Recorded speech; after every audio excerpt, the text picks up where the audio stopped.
Halo semuanya, selamat datang di Brighter Days Podcast di seri Stronger in Discipleship.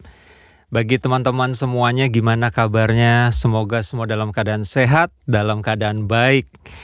Kita membahas nyambung ya dengan Brighter Days Podcast sebelumnya, yaitu Stronger in Discipleship. Artinya lebih kuat di dalam pemuritan. Ada dua hal yang menjadi fokus kita, yaitu Stronger in Christ atau lebih kuat dalam Kristus, dan juga stronger in community. Nah, di podcast sebelumnya kita ngobrol bareng sama Pastor Alfi, di mana di situ kita bicara atau membahas bagaimana kita semua bisa semakin kuat di dalam Kristus, berakar, berdasar di dalam Kristus. Dan di episode kali ini kita akan ngobrol lebih dalam bagaimana kita punya kekuatan atau bisa lebih kuat di dalam firman Tuhan, stronger in the word. Ya, dan tentu saja saya nggak sendirian ya, saya bersama dengan host yang luar biasa ganteng ya, yaitu Halo Bintoro Dwi Kristanto, dan juga bersama dengan narasumber yang luar biasa juga nggak kalah gantengnya, yaitu Pastor Roy Sujanto, teaching pastor di JBCC tentunya. Oke. So special edition ini ya, special edition. Jangan lupa siapkan Alkitab saudara, karena kita akan belajar sama-sama lebih dalam ya. Fokus dari podcast ini kita akan sama-sama bagaimana kita belajar menyukai, ya, mencintai dan juga mengakar di dalam firman Tuhan ya. Kita langsung aja ke pertanyaan pertama ya. Menurut informasi, Pastor Roy dulu itu ateis ya, dengar-dengar ya. Wih, ini bener nggak itu kirain informasi? pertanyaan pertama langsung Alkitab. salah nih ngundang. Ya, Dengar-dengar siapa tahu salah gitu kan. ya, sebetulnya itu salah. Okay. Karena saya lebih tepatnya free thinker. Ya, Maksudnya free thinker. Maksudnya free thinker bedanya dengan ateis. Free thinker kita bebas untuk percaya apa saja. Jadi saya memang dasarnya suka belajar. Saya suka belajar macam-macam filosofi, sains gitu dan sebagainya untuk apalagi tentang Tuhan. Nah, tapi saya terima dari semua macam sumber, apa aja yang bagus menurut saya, argumennya bagus, itu saya terima. Jadi saya merasa terbuka orangnya untuk mempelajari segalanya. Makanya saya sebut diri sendiri free thinker. Tapi saya free thinker yang membenci orang Kristen. Wow. Dulu. Oke. Siapa tahu di-cut nanti. se-ekstrim apa dulu. itu membencinya? Ya karena cerita mungkin. ya sebagai orang yang bangga, merasa terbuka dengan segala kebenaran, segala pemikiran. Saya bertemu dengan seorang penginjil waktu saya masih sekolah di Singapura. Di bus stop hanya berdua sama dia datang. Terus dia mengajarkan kepada saya tentang seorang pribadi Yesus Kristus yang menawarkan satu-satunya jalan. Eksklusif sekali gitu kan. Dia tidak bisa menerima yang lain. Jadi saya merasa orang Kristen ini sangat close-minded. Tidak terbuka. Tertutup pikirannya. Makanya mulai saat itu saya jadi tidak suka sama Kristen. Terus saya merasa mencari segala macam pemikiran dan sebagainya untuk melawan pemikiran-pemikiran Kristen. Supaya mereka lebih terbuka. Gitu. Wow, menarik. Iya. Nah, tentu saja sekarang sudah tidak free thinker, bukan? Nanti diuji ya. Nanti diuji. Nah, gimana tuh ceritanya dari free thinker sampai kok bisa sekarang jadi teaching pastor di JPCC? Panjang nih ya jawabannya. Panjang ya. Harus pikir gimana supaya cepat. Oke. Tapi cepat aja, sebetulnya bukan saya yang menemukan Tuhan. Memang saya mencari Tuhan dan sebagainya. Tapi bukan saya yang menemukan Tuhan, tapi Tuhan yang mencari saya. Tuhan yang menemukan saya. Jadi saat saya melewati berbagai fase dalam kehidupan, itu Tuhan yang menemukan saya dan Tuhan yang menjamah saya, Tuhan yang menyentuh saya. Saya mencari Dia dengan pemikiran saya, dengan intelijen saya, ya kan, saya mencari jawaban-jawaban, bukti-bukti untuk Tuhan. Karena saya mendengar semua argumentasi dari orang Kristen juga, tetapi itu kan ada di pemikiran saya juga mau buktikan itu semua. Tetapi sebelum saya menemukan bukti-bukti itu, Tuhan menjamah saya dulu. Tuhan menjamah saya dengan luar biasa saat itu, dan saya jadi wow, saya kagum sama kasihnya Tuhan. Saya dikompel oleh His love terlebih dahulu sebelum saya menemukan jawaban-jawaban. Jadi saat saya menerima Kristus sebagai Tuhan dan Juru Selamat, saat itu juga saya juga merasa, wow, oke, berarti semua pertanyaan-pertanyaan yang saya punya tentang Kristus, against Christ gitu ya, itu semua saya merasa bertanggung jawab untuk benar-benar menyelidiki, mencari, untuk membuktikan benar-benar Kristus ini, if you are really Lord, engkau benar-benar Tuhan, pasti saya bisa menemukan kebenarannya gitu. Nah, dari situlah terus muncul, saya suka sekali mempelajari, mengulik firman Tuhan, mempelajari firman Tuhan, dan mempelajari hal-hal yang lain juga gitu kan, yang seputar untuk argumentasi for God. Ya, itu. Dari situlah, terus dari situ saya jadi orang yang percaya. Sampai sekarang sampai menjadi teaching pastor sekarang, di JPCC. Ya, sebagai sebetulnya untuk teaching pastor sendiri di JPCC, ini nggak ditanya tapi saya kasih aja, nggak apa-apa sebagai bonus ya. Dari 2011 saya ada di JPCC, terus dan saya sendiri masih terus suka menggali firman Tuhan dan sebagainya, mempelajari, saya suka sekali. Dan waktu itu sekitar 2018 lah, 2018 mulai firm. Yang mulai firm saya dapat dari Tuhan. Tuhan bilang sama saya, teach my people. Ya, teach my people. Tapi kan saya gemetar ya waktu itu. Wah, siapa saya gitu. Saya nggak ada apa-apanya. Suka Alkitab tapi sekolah teologi aja belum gitu kan. Jadi saya bilang, oke, Lord, saya minta teach me first sebelum teach my people. Makanya dari situ terus saya mulai mencari, benar-benar mencari, ngikutin kelas-kelas, kursus-kursus, mempelajari lebih serius lagi, benar-benar lebih seriusin. Dan singkat cerita, makanya akhirnya tergabung dalam sebuah sekolah tinggi teologi untuk mempelajari dan mengajak kalian juga ya ikut di sana juga. Kita termasuk satu angkatan ya? Ya, satu angkatan, betul. Nah, penasaran Pastor Roy, tadi kan dapat visi ya dari Tuhan untuk mengajar jemaat gitu, tapi lebih dulu minta Tuhan untuk mengajar Pastor Roy lebih dulu gitu. Nah, itu berupa apa? Suara yang tiba-tiba terdengar di telinga Pastor Roy, atau dalam bentuk impresi, atau seperti apa kira-kira waktu dapat itu? Yang pasti suaranya tuh sangat jelas sekali. Berbicara sama saya waktu itu satu saat, terus sangat jelas sekali saya dengar suaranya seperti orang bicara langsung seperti ini. Wow. Ya. Asumsi saya berarti secara audible gitu ya? Ya, enggak, tapi sebetulnya itu enggak terjadi sayangnya. Itu enggak terjadi. Harapannya orang itu bukannya suaranya Elsa. Harapannya orang kan seperti itu, tapi maaf itu enggak terjadi seperti itu. Saya juga berharapnya seperti itu, tapi enggak terjadi. Kita harus hati-hati dengan muka seriusnya. Betul. Suka menjebak gitu. Iya. Kayaknya saya mau terjebak tadi ya. Iya.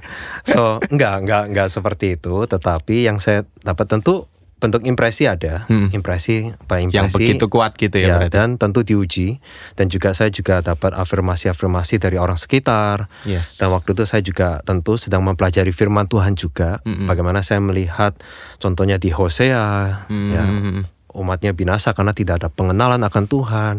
Terus di Yehezkiel, di mana waktu mereka mau mendirikan kembali ibadah, Tuhan bilang sama Yehezkiel gitu kan, untuk teach my people.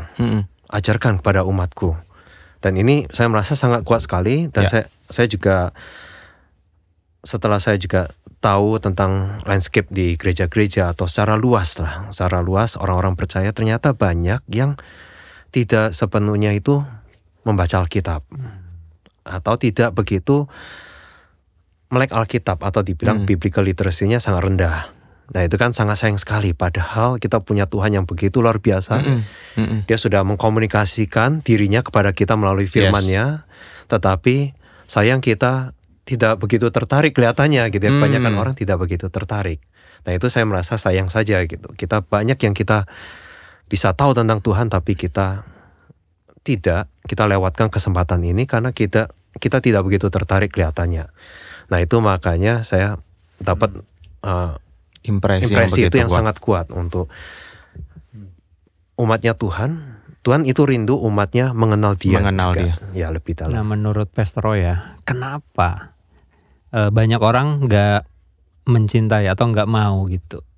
Apa sih kalau Pastor Roy observe ya selama ini? Apa yang membuat banyak orang kayak ya udahlah cukup hari Minggu gitu? Atau bahkan mungkin cukup deh lihat apa yang ada di sosial media, Instagram, TikTok dan sebagainya. Selain tidak harus menggali gitu. Nah, itu kenapa menurut Pastor Roy? Ya. Saya rasa tadi pertanyaannya udah dijawab sendiri. Oh gitu. Memang saya rasa ada banyak faktor. Saya nggak mau bilang ada satu faktor saja, tapi ada berbagai faktor. Salah satunya mungkin distraksi seperti itu, ya lebih menarik. Ya kadang saya sendiri juga sama. Kadang-kadang mau baca Firman Tuhan, habis gitu kan, pengen juga nih lanjutin serial Netflixnya yang belum selesai. Saya sebut merek nggak apa-apa nih. Nggak apa-apa. Ceplosan. Oke. Ya begitu. Jadi ada distraksi tentunya. Ya. Dan yang lain juga, saya rasa juga ada faktor-faktor tentu juga karena banyak tidak begitu mengenal siapa Tuhan. Jadi tidak ada kerinduan yang lebih dalam lagi. Kalau misalnya kita tahu siapa Dia, apa yang Dia telah lakukan untuk kita benar-benar merasakan kasih-Nya, pasti kita juga pengen tahu dong. Yang orang yang kita kasih itu seperti apa, yang mengasihi kita itu seperti apa. Ya, dan kita udah rasakan kasih-Nya, dan kalau kita juga mengasihi Dia kembali, ya kan, ya kita juga pasti pengen lebih mengenal Dia. Nah, itu satu pasti dalam hal kasih, apa yang kasih Tuhan pada kita dan kita pada Tuhan juga, itu apakah sedalam apa, itu juga menentukan. Yang satu lagi, memang firman Tuhan itu tidak selalu mudah. Ya, untuk sembarang orang membaca. Misalnya contoh nih, orang awam baru terima Tuhan, terus dia membaca misalnya membaca kitab Ayub, serem ya. Waduh, penderitaan sampai akhir pun tidak diberi jawaban kenapa dia menderita. Itu kan jadi struggle sendiri ya. Setelah penasaran ya. Baca ya, syukur-syukur dia bisa sampai pasal ke-42 gitu ya, sampai akhir. Tapi di tengah-tengah rasanya dia juga udah mulai bingung nih, udah mulai pusing. Terus bahasanya sangat puitis sekali gitu ya. Terus belum lagi kalau misalnya kita masuk lagi ke pengkhotbah. Segalanya ya, baik orang baik, orang benar, orang jahat, semuanya sama aja. Dan nikmatin aja kehidupan. Kesannya kan, ini YOLO nih, follow your heart gitu dan sebagainya. Tetapi apakah itu? Ya, dan mungkin kita juga ada beberapa yang tidak dididik, tidak diedukasi dengan baik, tidak dibentuk kebiasaan, dibangun kebiasaan dengan baik untuk membaca Alkitab dengan benar. Misalnya contoh ya, terbiasa untuk mengutip-ngutip aja. Tanpa mendalami, tanpa mempelajari.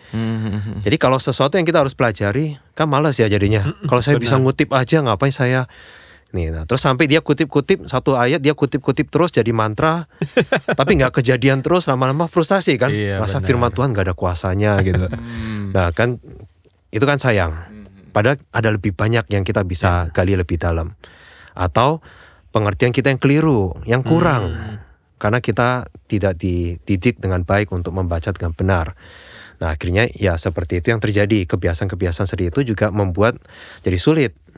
Atau mungkin salah satunya juga ini yang saya rasa banyak ya. Ada banyak. Salah satunya juga terbiasa dengan ini saya harus hati-hati mengatakan ini, yaitu pembimbing Alkitab atau yang seorang mentor yang membimbing Alkitab itu yang punya segala jawaban, yang hebat sekali dalam Alkitab. Sehingga misalnya nih, kalau misalnya Bintoro, seorang Kristen yang baru, masih baru lahir baru gitu ya, baru bergabung dalam komunitas sel, terus ada di dalam komunitas sel saya, komsel saya sebagai pemimpinnya, saya jago Alkitab. Waktu kita mau bahas Alkitab, saya berikan semua jawaban. Bintoro tanya apa, saya berikan semua jawabannya. Ya kan? Nah, terus lama-lama Bintoro akan merasa baca Alkitab sendiri susah ya. Tapi kalau tinggal tanya sama saya, langsung dapat jawabannya. Terus motivasinya untuk baca Alkitab apa? Ya kan? Kurang. Ya, nah saya nggak bilang salah untuk memberi jawaban. Masalahnya kita membimbing dia ke Alkitab atau tidak untuk mencari jawaban. Nah, jadi apakah kita bisa membimbing dia untuk mencari jawaban itu di Alkitab? Oke, coba lihat di Alkitab di mana. Coba lihat bagian ini, apa yang kamu pelajari. Itu makanya kenapa kita kan galakan OIA, supaya orang juga nggak cuma mempelajarinya sendiri. Ya, gitu ya. betul. Langsung mulai lihat, terlatih untuk lihat di Alkitab ada apa. Mereka kembali ke Alkitab. Itu sangat penting sih. Tadi Ya. kan sempat di-mention oh iya, tapi siapa tahu ya ada yang bingung apa sih oh ya, bukan oh ya gitu. Oh iya iya. Kasih penjelasan dikit. Oh iya Boleh, betul Mas Roy. betul. Ya, OIA sebetulnya adalah cara menafsirkan Alkitab atau melakukan interpretasi yang paling sederhana. Ya, ini versi yang paling sederhana, kita sederhanakan sesederhana mungkin sehingga semua orang mengerti. OIA itu sebetulnya singkatan dari observasi, Oke. interpretasi, dan aplikasi. Kebanyakan orang mungkin kalau kita temukan yang belum terlatih itu terlalu cepat untuk langsung membaca sesuatu, langsung menafsirkan sesuatu. Dan ini bukan untuk dalam hal mempelajari Alkitab saja, tetapi juga dalam sehari-hari. Misalnya saya melihat Bintoro pakai baju seperti ini, saya langsung menafsirkan macam-macam tentang Bintoro, karakternya Bintoro, atau tentang hari ini bisa jadi mungkin tadi Bintoro lagi habis berantem sama istrinya atau seperti apa, makanya pakai bajunya kok begini dan sebagainya. Atau, wih bajunya keren banget, wah ini jangan-jangan lagi anniversary baru diberi hadiah sama istri gitu kan, baju baru misalnya. Nah ini kan tafsiran macam-macam. Saya lihat dari mana? Saya terlalu cepat untuk menafsirkan. Saya tidak ambil waktu untuk bertanya, untuk mencari, mengumpulkan fakta-fakta sebelum saya, oh ini. Jadi tidak langsung asumsi. Jadi banyak orang udah langsung masuk ke tafsiran dulu. Padahal tafsiran kan, interpretasi. Kesimpulan gitu ya. Ya, jangan, interpretasi itu bukan langkah pertama. Dan tapi interpretasi itu juga bukan langkah terakhir ya. Karena setelah itu kan harus diterapkan, harus diaplikasikan. Bukan cuma, jago nih aku udah dapat ini, terus sudah. That's it. Ya, nah ngomong-ngomong tentang OIA atau observasi, interpretasi, aplikasi ini, ya ada banyak cara yang diberikan di sana. Ada 4 cara, 5 cara. Saya rasa 3 ini yang paling sederhana lah. Dan mungkin ada beberapa, saya temukan beberapa leaders yang pernah datang ke saya atau saya dengar-dengar itu mereka bilang, ribet ya sekarang JPCC. Dulu gampang sekali cuma bahas khotbah, apa yang didapat, sekarang suruh OIA dulu, ya OIA apa lagi gitu ya, dan sebagainya. Sebetulnya ini bukan sesuatu yang sulit. Sebetulnya ini kita lakukan setiap saat OIA ini. Baik kita menyadari atau kita tidak menyadari, tetap kita lakukan itu. Masalahnya kita melakukan itu dengan baik atau tidak, dibimbing atau tidak. Ya contoh misalnya kalau seorang detektif, dia sampai ke TKP, ada pembunuhan di TKP. Apakah dia langsung menafsirkan, sudah pasti si itu pembunuhnya? Ya, kenapa? Gak tahu sih, gua rasa dia dari sekilas lihat semua bukti-bukti, saya rasa dia. Atau dia harus dengan teliti dulu, dia mengumpulkan clue, petunjuk-petunjuk, ya fakta-fakta yang ada di lapangan. Nah ini, interogasi dan sebagainya, dia observasi dulu sampai matang, baru dia mengambil satu kesimpulan. Kesimpulan yang bisa dipertanggungjawabkan. Ya kan, jadi waktu di sidang pun, waktu dia bilang, dia menuduh si siapa, dia bisa pertanggungjawabkan itu di hadapan hakim-hakim, ya kan, atau siapapun itu. Ya, dia bisa mempertanggungjawabkan kesimpulannya dia. Nah sama juga, waktu kita menafsirkan sesuatu dalam Alkitab, pertanyaannya, mungkin saya tidak ahli dalam menemukan interpretasi yang paling akurat, tetapi paling tidak kita semua bisa sampai kesimpulan yang bisa dipertanggungjawabkan. Berdasarkan bukti-bukti ini loh, saya lihat di sini mengatakan ini, sini makanya saya interpretasikan ini begini. Itu. Ya. Alright. Ya. Menyambung tadi yang disampaikan Pastor Roy berkaitan dengan pengenalan akan Kristus ya. Ini sedikit kembali mundur ya Pastor Roy, sebelum kita membahas lebih banyak tentang metode OIA ini dan konteks, karena kita perlu memperhatikan konteks di dalam kita mempelajari firman Tuhan, karena saya percaya bahwa firman Tuhan itu tidak ditulis secara langsung untuk kita, tetapi prinsipnya juga berlaku buat kita di dalam konteks kekristenan modern. Nah, di sesi sebelumnya bersama Pastor Alfi kita akan membahas di Efesus 3:17-18. Pastor Alfi waktu itu mengutip demikian, bahwa pelayanan kita, pemuritan kita itu akan sekuat keyakinan kita akan kasih Tuhan. Nah, di Efesus 3:17-18 itu bicara demikian, sehingga oleh imanmu Kristus diam di dalam hatimu dan kamu berakar serta berdasar di dalam kasih. Tadi seperti yang disampaikan Pastor Remy, aku berdoa supaya kamu bersama-sama dengan segala orang kudus dapat memahami betapa lebarnya, panjangnya, tingginya, dan dalamnya kasih Kristus. Tetapi saya seringkali menemukan nih, ada sebuah ketegangan yang terjadi di dalam konteks pemuritan, bahwa dia mungkin lahir Kristen, dari kecil Kristen, terus merasa udah pernah baca ayat ini, teks ini, kemudian merasa udah pernah tahu, dijelaskan oleh pendetanya, kemudian nggak mengambil langkah berikutnya untuk mempelajarinya lagi, atau pakai bahasa sedikit lebih kerennya adalah over familiarity, merasa terbiasa dengan apa yang dia baca saat itu, sehingga dia kehilangan untuk semakin tadi ya mendalami firman Tuhan itu sendiri, semakin mengalami kasih Tuhan yang sebetulnya tidak terhingga kan ini. Jadi panjang lebar tinggi dalam itu bicara tentang tidak terhingga nih. Nah, kalau kita merasa bahwa kita sudah tahu dan kita stop untuk belajar, ya kita tadi ya seperti yang Pastor Roy di awal, bahwa kita memandang Tuhan itu ya udah menurut pengetahuan kita atau pengertian kita sampai detik itu kita paham itu. Dan apalagi tadi ya seringkali kita juga menggunakan pemikiran orang, interpretasi orang atau teologi orang yang kita gunakan sebagai absolute truth. Jadi misalnya saya ada di bawah kepemimpinan Pastor Roy di beberapa tahun belakangan ini, secara sadar nggak sadar, apa yang Pastor Roy sampaikan itu, kalau kita tidak kembali ke Alkitab, itu apa yang Pastor Roy sampaikan menjadi sebuah absolute truth-nya saya. Sehingga dikit-dikit, oh Pastor Roy bilang seperti ini kok, berarti arti dari teks ini adalah seperti ini, tanpa saya menyelidiki lagi firman Tuhan itu. Nah, pertanyaannya adalah bagaimana kita dapat terus memamai kasih Kristus itu, Pastor Roy, yang tidak terhingga basically. Kalau kita tidak belajar melalui Alkitab gitu. Dan menurut Pastor Roy, kenapa ini penting di dalam konteks pemuritan? Dan mungkin Pastor Roy bisa menjelaskan ini dulu. Kenapa kita perlu untuk back to Bible dan mempelajari firman Tuhan itu sendiri? Ya, mungkin pertama-tama sebelum itu kita perlu mengenal, kalau kita lihat dari Efesus 3 ayat 17 sampai 18 sampai 19 tadi ya, bahkan ya itu penting sekali karena Kristus diam dalam kita. Terus masalahnya adalah seberapa kenal dia dengan baik. Nah, banyak orang mungkin merasa saya udah Kristen cukup lama, saya udah tahu, saya udah kenyang dengar khotbah pendeta setiap hari Minggu selama bertahun-tahun.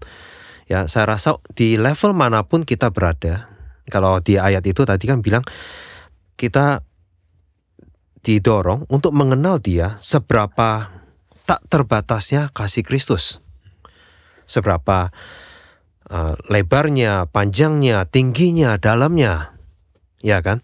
Artinya kita ada dimanapun, kita ini yang manusia yang terbatas, ingin mengenal Tuhan yang tak terbatas, itu sebetulnya artinya tidak ada habisnya. Di level manapun kita saat ini berada, kita nggak ada habisnya untuk mengenal dia. Kalau kita udah merasa kita udah mengenal dia, hampir segalanya kita udah tahu tentang dia, artinya kita belum benar-benar mengenal dia. Karena kan di sini juga mengatakan untuk mengenal dia, betapa lebarnya, dalamnya, dan sebagainya, dan seterusnya. Artinya betapa tak terbatasnya. Kita bisa menyelami tanpa henti. Kita bisa mempelajari sampai seumur hidup pun. Saya rasa kita juga gak akan bisa mempelajari segalanya tentang Tuhan, tentang Kristus. Jadi penting sekali kita mempelajari terus. Yaitu dari mana? Dari, kalau kita mau mempelajari Kristus tentu firman-Nya. Karena kita juga tahu bahwa di 2 Timotius 3 ayat 15 itu kan mengatakan bahwa segala tulisan itu dalam firman-Nya itu menuntun kita kepada iman keselamatan dalam Kristus. Jadi melalui firman Tuhan kita bisa mengenal Kristus. Dan kita juga tahu dari Yohanes 1 ayat 1 sampai 14 bahwa firman itu adalah Kristus kan, yang tinggal di antara manusia. Ya, firman itu adalah Tuhan sendiri.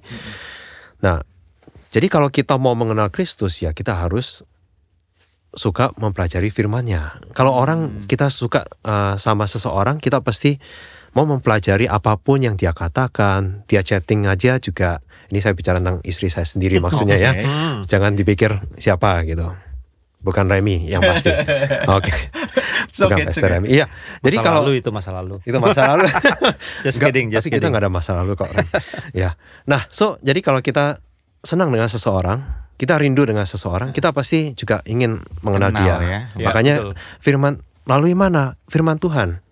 Karena itu satu-satunya tempat di mana Tuhan sudah mewahyukan dirinya kepada kita, sudah mengkomunikasikan dirinya agar kita bisa mengenal Dia melalui firman-Nya. Kalau kita di luar firman Tuhan, kita mau kenal Dia dari mana? Dari apa kata orang? Dari apa kata TikTok? Dari apa kata apapun platform? Kan tidak. Ya kalau kita mau kenal, ya kenal langsung dari sumbernya. Di mana Dia katakan, dengan caranya Dia kita bisa mengenal Dia gitu kan, bukan dengan caranya kita sendiri. Enggak, Tuhan, aku mau mengenal kamu melalui melihat alam misalnya. Ya, kita mau lihat gunung itu sampai berapa kali pun kita nggak akan mempelajari lebih daripada batu-batu yang ada gitu kan ya. Iya. Saya rasa. Tapi kalau firman Tuhan kita bisa mempelajari tanpa habis. Nah, tapi kalau kita bicara tentang firman Tuhan, memang tadi Pintoro sudah sampaikan, itu saya rasa penting sekali. Apa yang jadi absolute truth. Masalahnya dalam hidup kita dalam kehidupan kita lah secara keseluruhan, apapun yang kita percayai, pertanyaannya adalah dasar kebenaran kita itu apa? Apakah itu ada 3 sebetulnya yang simpelnya frameworknya. Ini sebetulnya waktu di Engaging the Bible juga saya ajarkan ini untuk para leaders, para pemimpin. Itu ada dari praktika, dari pengalaman, dari teologi, sama dari Alkitab. Nah, ini mungkin saya kasih satu cerita dulu biar bisa nyambung. Kalau misalnya kalian tahu ada seseorang misalnya dia melakukan sesuatu itu caranya begini mulu. Misalnya contoh, nggak tahu bisa dibayangkan atau tidak ya. Nanti mungkin bisa pakai gambar ham, ya gambar ham yang dimasak di satu skillet. Skilletnya tuh cukup besar, jadi hamnya tuh kecil sekali.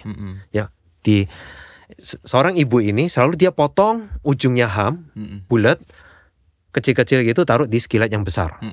Oke, jadi bisa bayangkan ya. Terus ujungnya dia buang atau kesampingkan, terus dia masak. Anaknya memperhatikan ibunya masak begitu, selalu begitu, selalu potong ujungnya dimasak, potong ujungnya selalu dimasak. 3 kali, lama-lama dia penasaran, dia tanya sama ibunya, "Mah, kenapa selalu kalau mau masak ham itu mesti dipotong ujungnya dulu, terus ditaruh di skillet terus dimasak gitu?" Mamanya terus bingung, mamanya bilang, "Gak tahu ya, saya selama ini juga caranya begini, saya diajarin sama oma." Kamu tanya oma deh. Oke, so dalam kebiasaan ya. Waktu yang lain, si anak ini berkesempatan untuk tanya sama omanya. Dia tanya sama omanya, katanya, "Mama, ya caranya begini. Kenapa selalu potong ujungnya taruh?" Iya, dulu oma tuh miskin, skilletnya tuh kecil, jadi nggak muat taruh hamnya, jadi harus dipotong ujungnya taruh situ. Nah, singkat cerita sekarang udah punya skillet yang besar, tapi tetap melakukan itu tanpa tahu kenapa dia lakukan itu. Nah, dalam hal iman misalnya, ini saya pakai contoh mungkin saya sendiri pribadi. Mungkin dulu waktu saya sebagai pemimpin Komsel, saya juga pernah ditanya sama salah satu member Komsel saya. Ya, dia tanya, "Koroy, gimana tahu siapa yang mesti kita habiskan waktu untuk muridkan?" Ya, siapa yang kita mesti muridkan? Gimana tahu? Soalnya waktu itu saya merasa udah cukup banyak orang yang minta waktu saya dan sebagainya. Jadi member Komsel ini tanya sama saya. Dan dengan hikmat saya saat itu, saya menjawab, caranya gampang. Oke, saya lihat saya sudah bilang sama mereka semua, kalau kalian butuh hikmat saya, I see. ya silakan anytime hubungin saya. Dan dari situ terus saya lihat, yang hubungin saya itu menunjukkan bahwa dia orangnya mau belajar. Ya, orangnya mau belajar, berarti patut saya investasikan waktu atas hidup orang itu. Orang yang tidak mencari saya udah berikan akses tapi dia tidak mencari saya, berarti itu orang nggak mau belajar. Ya sudah, nggak usah dihabiskan waktu. Kelihatannya bagaimana? Bijaksana? Oke nggak? Oke ya. Oke. Kelihatannya bijaksana. Sampai suatu saat saya membaca firman Tuhan. Setelah beberapa tahun saya dalam kebodohan saya yang saya anggap hikmat itu, saya membaca Alkitab, dan ini satu ayat yang sangat sederhana. Kita semua tahu, kita sering dengar ini, saya juga. Tapi saat itu waktu saya baca, wow, ini ayat bicara secara berbeda nih. Makanya firman Tuhan itu meskipun kita udah sering baca, tapi selalu hidup dan berkuasa. Ya, ya. Cuma sederhana. Bagaimana Yesus melakukan cara pemuritannya. Prinsipnya Yesus adalah come follow me. Mari ikutlah aku. Jadi dari sini kita bisa belajar. Murid yang memilih pemuridnya atau pemuridnya yang menentukan muridnya? Kan pemuridnya yang menentukan. Yang kedua. Come follow me. Bukan menunggu muridnya yang mencari dia. Tetapi Yesus yang mencari mereka, menentukan mereka, ajak mereka untuk ikut. Wow, ini prinsip pemuritan yang merubah caranya saya melakukan pemuritan saat itu. Hanya dengan sesederhana itu. Ya. Nah, apa masalahnya di situ? Karena dulu hikmat itu saya dapatkan karena dari praktika saya, pengalaman hidup saya. Saya temukan seperti ini. Tapi terus saya ajarkan kepada member saya, itu menjadi teologinya dia. Dari saya kan, dari pembimbingnya. Jadi kalau dia ditanya, dan dia juga ngajarkan kepada orang lain, dia juga melakukan dengan cara yang dulu itu. Kalau ditanya sama dia saat itu, saya yakin dia pasti akan bilang, kenapa kamu melakukan ini? Ya karena ini saya diajarin sama Koroy. Kan begitu. Jadi dia cuma copy paste iman saya nih. Copy paste teologi saya soal pemuritan. Sampai kita lihat ke Alkitab. Ternyata Alkitab praktikanya berbeda ya. Nah, caranya melakukannya itu berbeda ya. Di Alkitab diajarkannya berbeda. Nah, itu yang bisa terjadi kan. Jadi saya juga pernah tanya sama seseorang yang seorang leader, kenapa kamu mempercayai hal ini tentang suatu doktrin tertentu? Habis lama-lama dia pikir, dia nggak kepikiran apa-apa, akhirnya dia ngaku. Dia bilang, iya, karena di gereja lama saya, pendeta saya, semuanya kita melakukan ini begini, kita percaya ini. Pendeta saya ngajarin saya begini. Jadi artinya dasar kebenaran dia itu bukan Alkitab loh. Tetapi teologinya gereja lama atau pendeta lamanya. Atau mungkin ada orang yang dari kecil, dia prinsipnya itu melakukan apa aja lah. Mau itu pelayanan atau mungkin praktek-praktek iman seperti doa atau puasa. Kenapa melakukan cara begini? Kalau mereka jawabnya, dia jadi mama saya dari kecil begini. Artinya saya nggak bilang yang diajarkan oleh pendetanya atau mamanya salah. Betul. Tetapi dia menjadikan mamanya atau pendetanya sebagai sumber kebenarannya. Bukan lagi Alkitab. Ya kan? Gitu. Bagi teman-teman ya, bagi kita semua lah ya, sebagai leaders terutama, apakah artinya kita perlu cek nih teologi kita atau keyakinan kita tentang sesuatu yang ada di firman Tuhan dengan pertanyaan simpel aja. Kalau misalnya ada kebenaran itu atau teologi itu ayatnya ada di mana ya? Perlu kayak gitu ya, karena emang ya budaya, salah satu budaya di Asia, mungkin di Indonesia juga ya, lebih banyak orang tuh kayaknya lebih suka dengar daripada coba untuk satu arah. Satu arah betul. Satu arah, apalagi yang ngomong itu pendeta gitu kan, kakak rohani gitu. Masa pendeta ngomong salah gitu ya? Mungkin bukan salah, cuman dia perlu ngecek ke dalam firman Tuhan. Dan ini yang saya suka sama Pastor Roy, dia sering kayak kalau kita ngomong sesuatu nih mukanya beda, itu berarti dia nanya dasarnya dari mana gitu. Dan itu menarik. Jadi tapi nggak usah mengintimidasi ya. Ya. Tapi lebih saya rasa kalian berdua juga terlatih untuk itu kan ya. Tapi jangan juga sampai kritik semua gitu kan. Jadi harus benar-benar bisa. Betul. Walaupun kita tahu apa yang disampaikan itu kurang tepat dari siapapun, tapi kita bisa menegur dengan kasih. Ya kan, menegur bukan sampai dia ngerasa waduh salah nih, enggak, tapi benar-benar kita coba membantu dia mengerti ya dengan lebih dalam. Nah, ini mungkin saya harus kasih thank you Pastor Remy sudah memberi kesempatan. Saya mungkin kasih hati-hatinya ya tentang hal ini. Ini saya bukan sedang mengajarkan kita untuk menjadi orang yang kritik. Ternyata ngomong apa aja, khotbah apa aja semua ini salah. Firmannya tuh begini loh atau apa ya dan sebagainya. Ini maksudnya dalam hal pembelajaran untuk kita bertumbuh secara rohani dan kita kembali ke Alkitab, itu kita dapat apapun, baik itu pendetanya ternyata salah atau ngomongnya salah atau ngomongnya benar dan ternyata kitanya yang salah, tetapi kita terlatih untuk begini ya, coba deh saya nanti pulang saya cek Alkitab, saya pelajari Alkitab, saya tanya sama teman-teman saya, ini Alkitabnya apakah begini ya, bisa jadi ternyata pendetanya benar, saya yang salah. Tapi kan saya jadi belajar dan saya jadi tahu ini ternyata benar-benar kebenaran menurut Alkitab, bukan karena pendeta ngomong. Ya kan? Ngerti maksud saya. Jadi di sini untuk mendorong kita untuk belajar. Belajar lebih lagi. Ya, dan kita juga nggak terlalu terlena dengan saya udah hari Minggu dengar pendeta khotbah, udah terus nggak perlu lagi buka Alkitab. Tinggal dikasih makan gitu kan ya. Kita tidak perlu makan sendiri. Itu. Nah ini tiba-tiba muncul, mungkin akan ada yang berpikir, berarti kalau gitu saya nggak perlu hari Minggu dengerin khotbah dong. Gimana tuh kalau yang kayak gitu, Pastor? Good. Ya, kita tetap butuh komunitas di mana kita bisa belajar firman. Ya, karena kita tidak selalu bahaya sekali kalau kita belajar sendiri, selidiki sendiri, tapi kita tidak ada lingkungan, kita tidak ada teman-teman untuk mengajar kita atau untuk mempertajam pemikiran kita juga atau untuk men-challenge ya pemikiran kita. Nah, kalau enggak, nanti kalau begitu lama-lama bisa keluar pengajaran-pengajaran yang suka-suka sendiri tafsirannya kan begitu. Kita tidak pernah uji, kita tidak pernah tahu. Ada orang yang lebih tahu, udah lebih lama mempelajari Alkitab, itu bisa membimbing kita. Nah, itu kita perlu.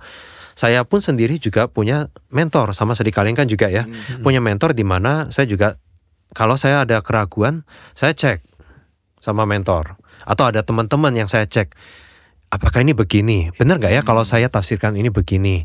Jadi ada kesempatan untuk mereka juga menegur atau membenarkan atau membimbing ke pengertian atau bagaimana cara mempelajarinya. Nah, kadang mungkin kita tidak sampai di level itu di mana ya kita masih perlu ada pengajar-pengajar dalam hidup kita yang mengajarkan firman Tuhan. Tetapi itu mestinya menjadi memicu kita untuk jadi tertarik sama Alkitab, mempelajari Alkitab. Penasaran ya, Pastor. Betul. Mungkin saya kutip dari kita boleh ya, biar Alkitabiah. Boleh. Kutip Alkitab, kita sama-sama belajar.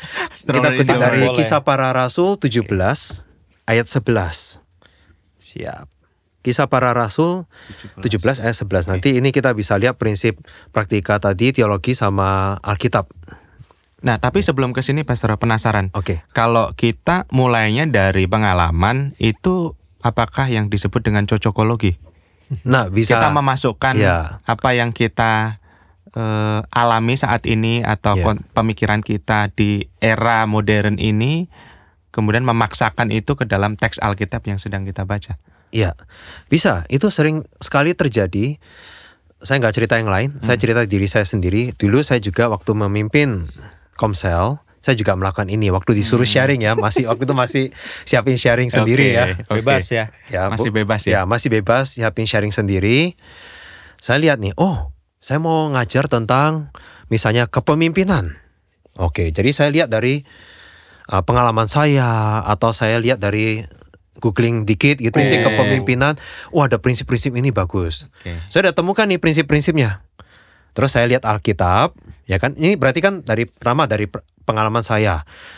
Dari pengalaman saya bagaimana saya memimpin bisnis saya, orang-orang di dalam usaha saya gitu ya. Terus sama saya ambil dari buku lain lah. Alkitab, caranya saya pakai Alkitab, bagaimana saya libatkan Alkitab, itu setelah saya temukan prinsip-prinsipnya, saya cari nih, ya kan, di Alkitab mana yang mendukung pas, yang ini cocok. mendukung poin 1, saya lihat lagi di Alkitab mana lagi yang mendukung poin 2, poin, nah ini yang cocok logi namanya. Itu ilmunya ya, itu harus dapat paling tidak doktorat dulu untuk melakukan cocok logi dengan baik, ya kan? Kalau enggak cocok loginya juga parah. Nah itu tetap sama aja tapi cocok logi jadinya. Jadi bukan Alkitab yang mengajarkan kita prinsip-prinsipnya, tetapi kita paksain Alkitab untuk mendukung prinsip-prinsip yang kita sudah bangun.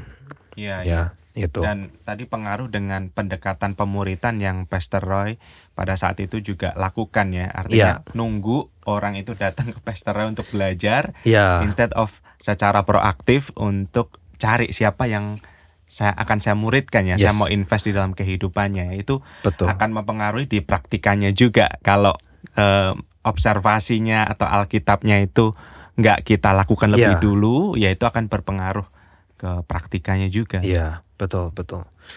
Mungkin satu contoh deh sebelum kita masuk ke ayat ini ya. Satu contoh lagi yang saya bisa supaya lebih dapat. Misalnya kalau ada seseorang yang selek nih sama saya, ya ada masalah sama saya gitu kan. Prinsip saya dulu itu adalah, udah biarin, kan saya menyampaikan kebenaran. Kalau dia nggak suka ya sudah. Terus dia menghilang kan. Dari Komsel kan biasa suka begitu ya, menghilang tanpa kabar, mundur teratur, apa istilahnya gitu ya? Muntaber. Mundur tanpa berita. Oh oke, muntaber. Saya sampai takut nih, ini mau ngomong apa nih muntaber? Oke, mundur tanpa berita. Oke, nah seperti itu kan, mundur tanpa berita, terus saya biarkan. Prinsip saya, dia udah dewasa, saya juga dewasa, sama-sama dewasa. Nanti kalau dia siap, dia kembali. Siap untuk dipimpin lagi, dia akan kembali. Sudah nggak usah terlalu pusing. Sampai saya menemukan di firman Tuhan itu waktu Adam dan Hawa berdosa, mereka kan bersembunyi juga ya dari Tuhan. Yang dilakukan Tuhan apa? Ditunggu mereka deh nanti kalau sudah merasa bersalah, udah siap untuk kembali, atau Tuhan mencari. Tuhan mencari. Tuhan berinisiatif untuk mencari. Nah, hal-hal seperti ini dalam Alkitab yang simple, ternyata itu wow. Ya, apa yang saya pikir bijaksana ternyata tidak alkitabiah. Ya, jadi saya mulai dari situ terus saya ini ngerubah saya. Memang tidak enak ya untuk pemimpin kita yang harus inisiatif nih, proaktif nih mencari mereka. Ya, tapi itu yang di prinsip Alkitab. Makanya Yesus juga kan yang turun untuk menebus orang berdosa, bukan nunggu kita semua benar dulu, baru dia ini kasih kita kesempatan. Kan tidak. Ya, oke, kita kembali ke Alkitab. Kisah Para Rasul 17 ayat 11. Mau Pintoro atau Pastor Remy yang bacakan 11 aja lah, satu ayat 11 aja. Saya dari ayat 10 kali ya. Boleh. Kalau dari pada malam itu gitu. Ya. Tetapi pada malam itu juga segera saudara-saudara di situ menyuruh Paulus dan Silas berangkat ke Berea. Setibanya di situ, pergilah mereka ke rumah ibadat orang Yahudi. Orang-orang Yahudi di kota itu lebih baik hatinya daripada orang-orang Yahudi di Tesalonika, karena mereka menerima firman itu dengan segala kerelaan hati, dan setiap hari mereka menyelidiki kitab suci untuk mengetahuinya apakah semuanya itu benar demikian. Ya. Kok beda ya versi Alkitabnya Pintoro dengan saya? Saya lihat mereka menerima firman itu dengan segala kerelaan hati dan mereka melanjutkan kehidupan mereka. Itu versi... Iya, salah ya? Versi apa itu? Versi orang Kristen ternyata versinya Pintoro, mereka pulang masih ada PR-nya ya? Iya, benar. Setiap hari mereka menyelidiki kitab suci untuk mengetahui apakah semuanya itu benar demikian. Iya. Itu versi orang Kristen pada umumnya mungkin. Pada umumnya seperti itu ya, tinggal pulang, udah beres, lupa, udah cukup, selesai, udah cek, udah ibadah, udah cukup. Betul, ya. Nah, ini kita lihat orang Yahudi di Berea ini, itu mereka punya teologi yang mereka sudah bangun tentang, kalau kita bicara lihat di sini ya, firman itu mereka menerima firman itu bicara apa? Ya, firman yang disampaikan oleh Rasul Paulus dan Silas di atas ayat-ayat sebelumnya itu tentang Yesus itu ada Sang Mesias, Sang Kristus. yang mereka nantikan. Dan itu yang mereka tolak. Karena di teologinya Yahudi, mereka menolak Yesus sebagai Kristus. Mereka punya teologi sendiri tentang Kristus itu mestinya yang seperti apa. Bukan yang mati dan bangkit, tapi yang membebaskan dari bangsa Romawi. Tapi kan dan Yesus tidak melakukan itu. Jadi mereka tidak bisa menerima Yesus sebagai karena konsep Kristus. Mesiasnya beda ya. Yes, karena teologinya orang Yahudi.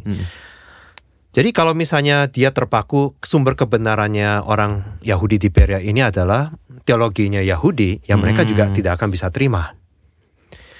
Tapi waktu mereka menerima firman Tuhan dari Rasul Paulus, mereka juga menerima dengan kerelaan hati atau open-minded, dengan hati yang terbuka. Mereka mau menerima itu dengan baik.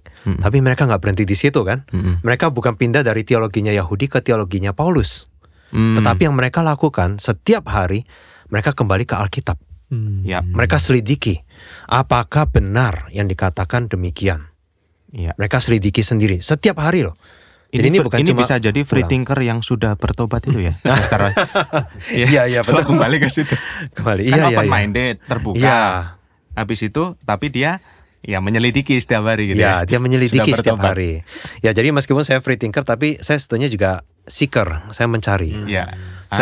Cuma saya selidiki kan waktu itu bukan Alkitab ya, dari macam-macam sumber semuanya saya ambil. Kalau ada ajaran Yesus yang baik pun saya juga bisa terima. Cuma saya nggak suka orang Kristennya aja gitu kan. Kesannya eksklusif gitu. Sampai saya temukan ternyata paling benar itu gitu ya. Nah, jadi kita bisa lihat di sini bagaimana orang Yahudi di Berea ini mereka nggak terpaku dengan teologinya yang sudah ada, yang sudah terbangun, tetapi mereka kembali ke Alkitab, back to the Bible. Sehingga mereka bisa menikmati kebenaran Kristus sebagai juru selamat mereka, sebagai Mesias mereka. Gitu ya? Iya. Wow. Coba kalau mereka tidak kembali ke Alkitab. Ya, apa kata Paulus? Apa kata teolog mereka, ya kan? Ya mereka akan stuck. Ya, so itu makanya kembali penting sekali untuk kembali ke Alkitab. Ya, Alkitab yang harusnya menjadi dasar kebenaran kita. Ya. Oke.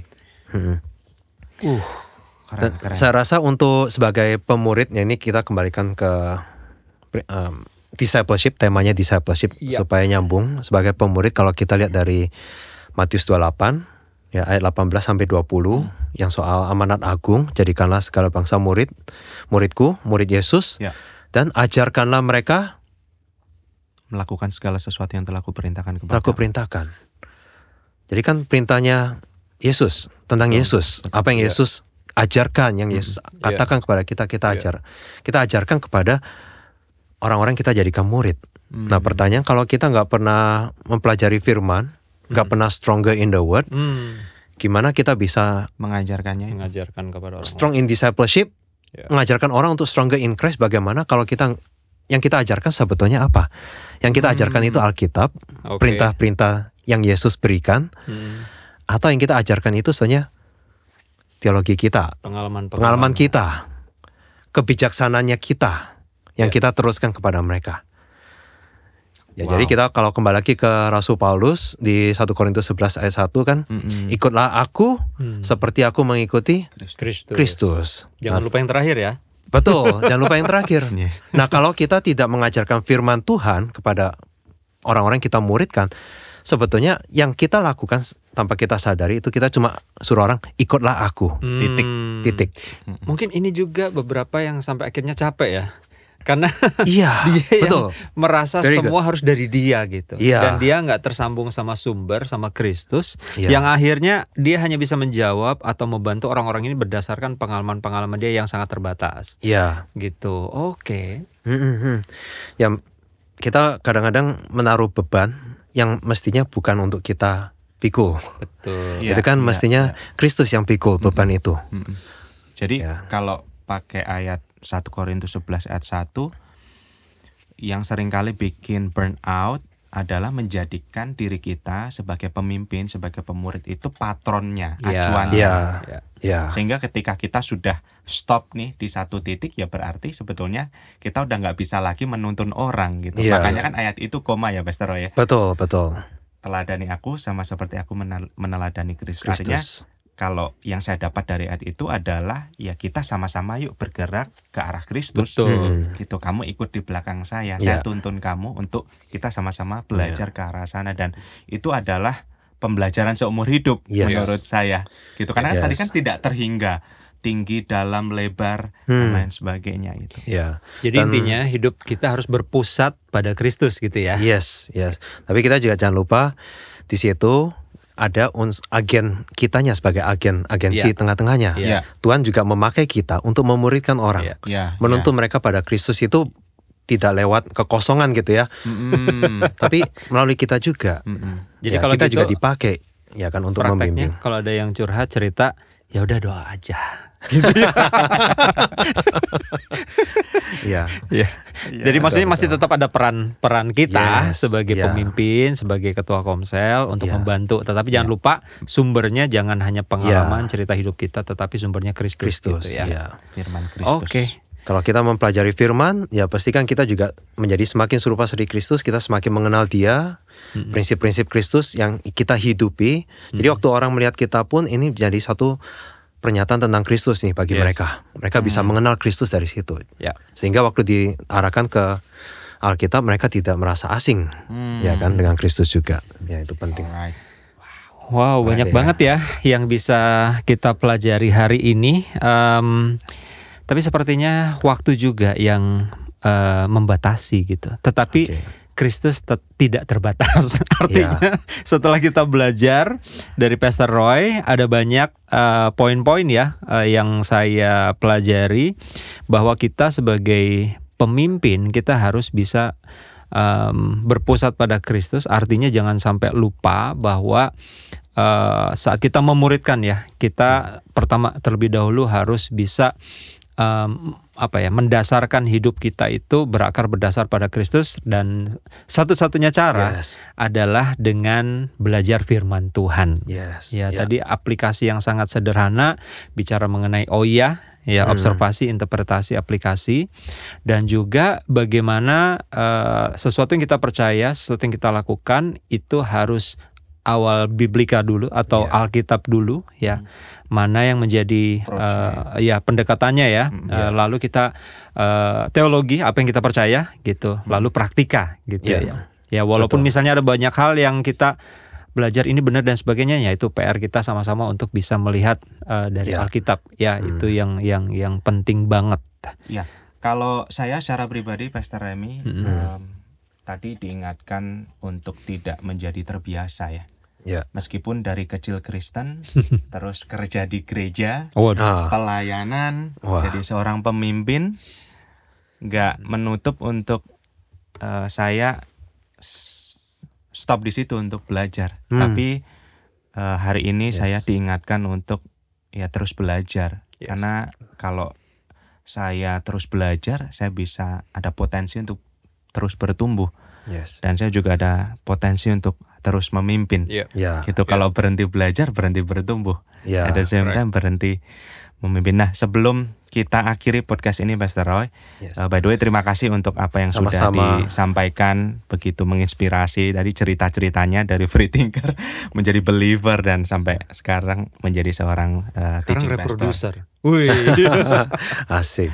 Nah, tadi kan kita bicara how-nya itu adalah OIA ya, salah satu metode sederhana. Nah, mungkin bisa kasih tips bagaimana sih melakukan OIA itu. Karena mungkin buat orang-orang yang suka banget belajar, OIA itu kayaknya aduh gampang banget deh gitu, gitu ya. Tapi buat orang-orang yang secara interest tuh kayak masih setengah-setengah atau mungkin belum ada minatnya nih Pastor Roy.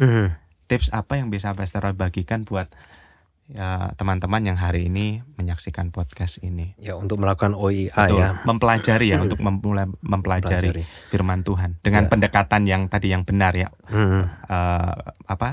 Alkitab, teologi, dan kemudian praktika. Ya. Untuk melakukan OIA, saya rasa yang terbaik yang kita bisa lakukan, kita punya komunitas untuk kita mempelajari firman Tuhan bersama-sama. Jadi sebelum kita terbiasa dengan itu, ya saya rasa kita mesti punya komunitas dulu deh. Ya, punya komunitas dulu supaya kita bisa melakukan OIA itu bersama-sama juga. Sama-sama gitu Ya, dan jangan takut untuk para pemimpin Komsel yang mau memimpin member-membernya dalam mempelajari firman Tuhan, harus ingat goalnya itu kita bukan jadi sumber jawaban. Yes. Kita bukan jadi sumber jawaban untuk semua pertanyaan teologisnya jemaat atau member. Tetapi kita hanya menuntun mereka kembali ke Alkitab aja. Jadi kalau misalnya ada yang tanya dan sebagainya, kita cuma bilang, yuk sama-sama kita lihat yuk di Alkitabnya bilang apa, dapatnya apa, kamu dapatnya apa, kalau dilihat di sini dapatnya apa. Kalau misalnya ternyata kita juga nggak tahu jawabannya, kan baik juga kalau bisa rendah hati karena kan Alkitab ya, jadi dasar kebenaran, bukan kita ya. Jadi kita bisa, aku juga nggak tahu, yuk sama-sama yuk kita lihat dari sini, kita cari tahu apa yang kita bisa pelajari. Kamu menemukan apa nggak dari sini yang kita bisa. Nah, ini saya rasa jauh lebih baik daripada kita harus punya semua jawaban. Jadinya takut, terus nggak jalan sama sekali, akhirnya nggak mau baca firman Tuhan. Kalau begitu yang penting jalan aja dulu, sama-sama bertanya, sama-sama kembali ke Alkitab aja. Yang penting kan itu ya, untuk melakukan OIA saya rasa sederhana, ada guiding questionnya, ada pembimbingan pertanyaan-pertanyaannya. Di 50 Minutes Bible Study kan kita juga ada kasih pertanyaan-pertanyaan, nggak kasih jawaban dengan sengaja, supaya pertanyaan ini membuat kita memicu penasaran dan untuk mencari jawaban itu di Alkitab. Ingat tujuannya mencari jawaban di Alkitab, bukan di kitanya. Yes. Dan untuk membantu teman-teman semua yang pengen belajar lebih jauh tentang OIA, nanti di description-nya kita akan tambahkan ya. Jadi bisa ngerti tentang OIA, contoh-contoh pertanyaan dan sebagainya. Tautannya ya, Pastor Remy. Yes, tautannya betul. Oke. Wow. Banyak banget yang bisa dipelajari hari ini. Iya. Thank you untuk Pastor Roy sekali lagi buat waktunya, dan kita tentu saja berharap nih nggak hanya berhenti di sini. Apa yang kita bahas ini teman-teman bisa coba praktekkan ya. Gitu, karena tadi kalau misalnya hanya diobservasi podcast ini diinterpretasi akan berhenti sebagai informasi. Tetapi kalau misalnya diaplikasikan, ya itu akan bisa mentransformasi gitu. Jadi PR kita sudah berhenti di sini, tapi teman-teman bisa melakukan itu semua. Jangan apalagi lupa kalau kembali ke Alkitab ya. Jangan lupa kembali selidiki sendiri. Iya, apapun yang tadi Pastor Roy katakan, tolong dicek itu benar nggak semuanya dari Alkitab. Oke, dengan demikian berakhir podcast Brighter Days Podcast untuk episode kali ini. Terima kasih semua yang sudah menonton ataupun juga mendengar, dan tentu saja kita akan siapkan sesi berikutnya ya, masih di Stronger in Discipleship. Kita akan fokus membahas Stronger in Community. Jadi pastikan teman-teman nyalakan lonceng. Wih, cakep ini. Jangan ini lupa, hostnya udah terbiasa ini. Jangan lupa subscribe juga ya di channel JPCC ini. Thank you semuanya. Thank you. God bless you. Terima kasih untuk kesempatannya juga. Pastor Roy. Thank you. God bless you. Thank you.